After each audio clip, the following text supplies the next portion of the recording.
Hi, welcome to SourceFed. I'm Elliot Morgan. And I'm Joe Beretta. No. I'm sorry, I'm okay. I'm nervous. I get why you guys are so big. Huge, fancy set. What do you call this wall? That's white. Exactly. The production value alone and the really solid writing. I'm sorry. It's okay. I didn't pre-read this. Solid writing, I'm just so nervous. Look me in the hands. Whoa, okay, Grace, it's gonna be okay. All right, I checked the internet. Everybody loves you, okay? Oh, everybody loves you too. No, I mean, they don't really like my Adam's apple or when I rant or when I talk about things I don't really want to talk about or when I go on tangents. They hate when I go on tangents. They do hate that, like, but they love your pop culture pieces. Exactly, and so what do they know? Look, hold my eyes.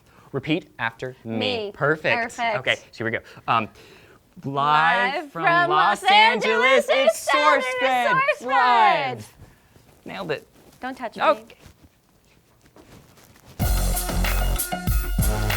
The valedictorian of Joshua High School's class of 2013 decided to use his graduation speech to take a stand for something he was truly passionate about. Shelf bags? No. Vodka? No. Despair? No. Then I have absolutely nothing in common with this child. So this Remington rhymer kid had his microphone cut off mid-speech after he started talking about his faith in Jesus Christ and his constitutional right to talk about his faith in Jesus Christ. These remarks deviated from a previously approved speech, and right when Remington said they'd threatened to turn his microphone off, they... Prop comedy. Nailed it. The district superintendent stated they were told if they deviated from the speech that the mic would be turned off. It had nothing to do with the content. And then he mumbled under his breath, "All hail Satan, serpent of Eden." Now, the student himself hasn't been able to be reached for comment, which I actually think is kind of cool, because a lot of times when this crap happens, there's a lot of like grandstanding and a lot of churning up of controversy. This kid's silence, in my opinion, is kind of classic. Yeah. And hold on, why does the smartest kid in school have to have his speech approved? Yeah. This kid spent like 4 years studying his brains out, reading books, probably not drinking drugs or doing alcohol, and his reward is a speech that has to be approved? Let the kid speak.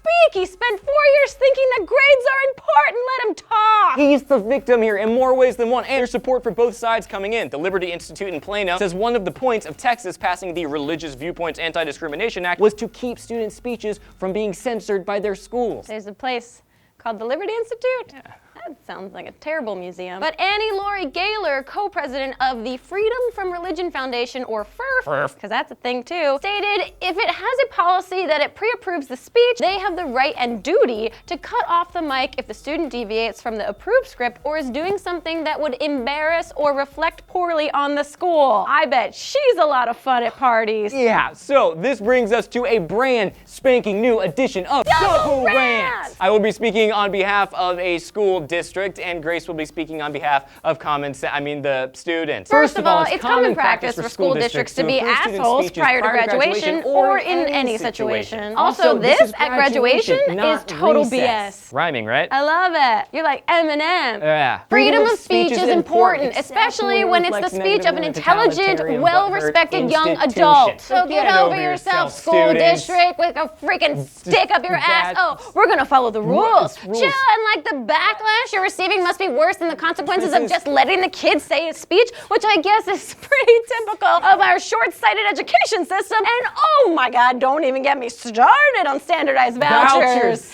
This has been a double rant. Yes, perfect. So tell us where you stand on this issue. Most of you probably hold very strong opinions along the lines of, holy crap, it's Grace. Feel free to like the video. You can subscribe to this channel if you're interested. And also, you can check out youtube.com/dailygrace. Yeah, I do daily vlogs where I talk about different stuff, and I do it with what I like to call Grace humor or groomer, because most of my jokes are about furries. I wrote that horrible joke, and she was nice enough. I did see the true life. I'm a furry. Didn't relate to them, but appreciate their passion for such. I didn't know True Life was still on TV. That's amazing. You've been educated. Education. I'm Elliot Morgan. And I'm Grace.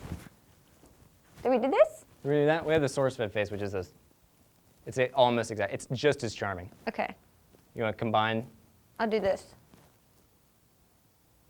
Grace. What was that? Did you sneeze? God bless you.